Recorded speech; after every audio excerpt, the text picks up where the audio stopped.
देखिए, तो वही नौटंकी करने वाली एक नौटंकीबाजों की एक जमात इकट्ठी होने जा रही है, जो अरविंद केजरीवाल जी पिछले 10 साल से करते आए हैं।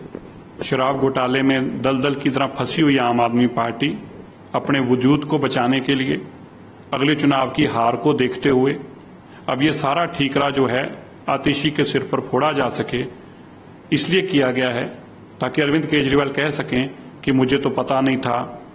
ये मार्क्सिस्ट लेनिन वाली बात निकल आई, लोगों के अंदर विरोध हो गया, आतिशी के कारण ये विरोध हो गया कि उन्होंने किस तरह से देश तोड़ने वाले लोग और देश पे हमला करने वाले लोगों को फांसी से बचाने की वायद की थी। ये सारी बातें लेके अब हारने के बाद अरविंद केजरीवाल जी ने तैयार कर लिया है कि आतिशी के सिर पर हार का ठीकरा फोड़ूंगा और ये कहूंगा कि ये इस कारण से हम हार गए और ये इससे ज्यादा और कुछ नहीं है। सो कल की जो शपथ ग्रहण है, ये आने वाली हार के ठीकरा फोड़ने के लिए ये पूरी कैबिनेट तैयार की गई है ताकि इनके सिर पर हार का ठीकरा फोड़ा जा सके जब 10-12 सीटें आएंगी तो।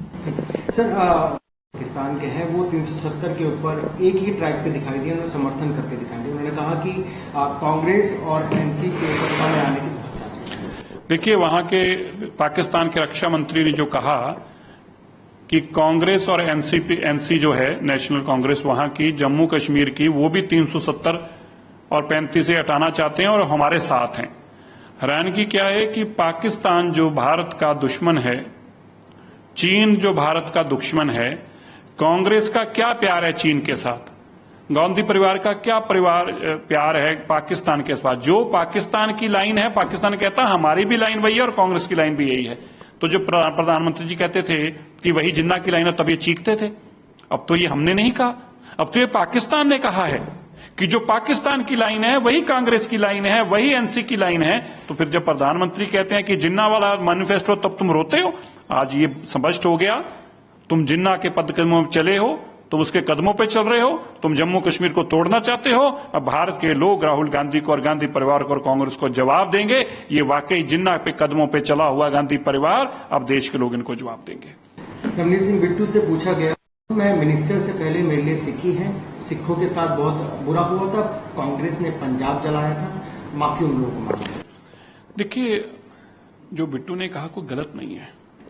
रवनीत बिट्टू, एक बात आपको याद रखनी पड़ेगी, जो राजीव गांधी ने दिल्ली के जंतर मंतर पर खड़े होकर कहा, बोट क्लब पर, कि जब बड़ा पेड़ गिरता है धरती हिलती है, और 8000 बेगुनाह सिखों को मरवाया, तो ऐसे परिवार को आतंकी परिवार कहना गलत नहीं है। ये आतंकवाद की निशानी है। आप बेकसूर लोगों के गलों में टायर डालकर आग कौन लगाते हैं? क्या शरीफ लोग करते हैं ऐसा काम? ये आतंकी ही करते हैं, इसलिए कोई गलत नहीं है इनको आतंकी कहना। सर, प्रधानमंत्री 35 सालों में कश्मीर लगभग 3000 दिनों के लिए बंद रहा, जिसका मतलब है कि 35 सालों में 8 साल बंद में बीत गए, जबकि पिछले 5 सालों में कश्मीर 8 घंटे के लिए भी बंद नहीं हुआ। वो फिर से स्कूल जलाना चाहते हैं, सिनेमा हॉल्स बंद करना चाहते हैं, शांति को। देखिए, बिल्कुल जो आज कहा पूरा देश और दुनिया देख रही है। आज वही जम्मू कश्मीर है जहां लोग जाने से डरते थे, और वहां के पुराने हमारे ही देश के गृह मंत्री ने स्टेटमेंट दी। और वही जम्मू कश्मीर है जहां पे अब राहुल गांधी और प्रियंका गांधी भी घूमने के लिए खुलेआम जाते हैं। ये फर्क आया है।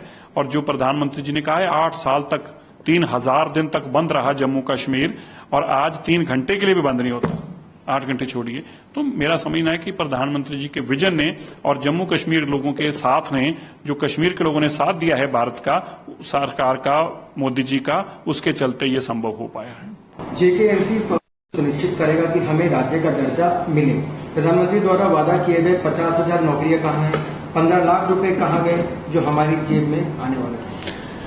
अब एनसी को लोग सत्ता में नहीं लाएंगे। आप आतंकियों को सत्ता में आते थे भारत के झंडे के नाम के नीचे, और फिर आतंकियों का झंडा फहराते थे, आतंकवादियों से लोगों को जो मरवाते थे उनको बाद में तुम अपने साथ खाना खिलाते थे।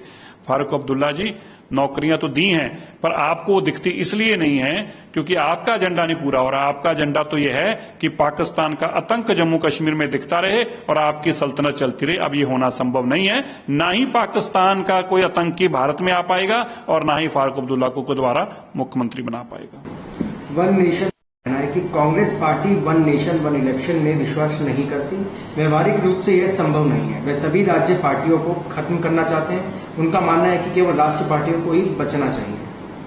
डीके शिव कुमार की तो खुद राष्ट्रीय पार्टी में, उसकी कौन सी रीजनल पार्टी आ गई? भैया डीके शिव कुमार क्या कांग्रेस छोड़ने का सोच रहे हैं? राहुल गांधी को भी छोड़ने जा रहे हैं जो ऐसी बातें कर रहे हैं। 1947 में डीके शिव कुमार जी को बताना चाहता हूं, 1947 से लेकर लगातार 1964 तक एक ही चुनाव हुआ करता था। तुम्हारे पूर्वजों ने, गांधी परिवार ने राष्ट्रपति राय लगा के स्टेटों की सरकारें तोड़ी, इसलिए अलग अलग समय पर चुनाव हुए। इस देश के अंदर एक विधान है, एक संविधान है, एक प्रधान है, अब एक चुनाव भी होगा। सर आखिरी सवाल, मोटा राज्य की मुख्य सचिव को कथित मोटा घोटाले के संबंध में पत्र लिखा है। उन्होंने उनसे मामले की जांच करने और जल्द से जल्द दस्तावेज सहित विस्तृत रिपोर्ट प्रस्तुत करने के लिए कहा। अब देखिए, ये मोडा में जो बड़ा स्कैम हुआ, मुख्यमंत्री को ही सीधी प्रॉपर्टी चलेगी। मुख्यमंत्री ने खुद के नाम से खुद ही प्लॉट लेने का प्रस्ताव रखा और मुख्यमंत्री को खुद ही के नाम पे खुद ही प्लॉट दे दिया गया। इससे बड़ा फ्रॉड इस देश में क्या होगा? हमने पहले डीएलएफ का सुना था, जब खुद ही डीएलएफ ने पैसे दिए, वडेरा परिवार ने प्रॉपर्टी खरीदी, खुद ही डीएलएफ ने पैसे वापस लीजिए, खुद ही प्रॉपर्टी खरीद ली। ऐसे ऐसे फ्रॉड ये लोग करते हैं। इसकी इंक्वायरी होनी जायज है, जल्दी होनी चाहिए। और गृह जो हमारे गवर्नर साहब हैं उनके पास रिपोर्ट जाए, ताकि गृह मंत्रालय तक रिपोर्ट आए कितने बड़े घोटाले वहां पे हो रहे हैं।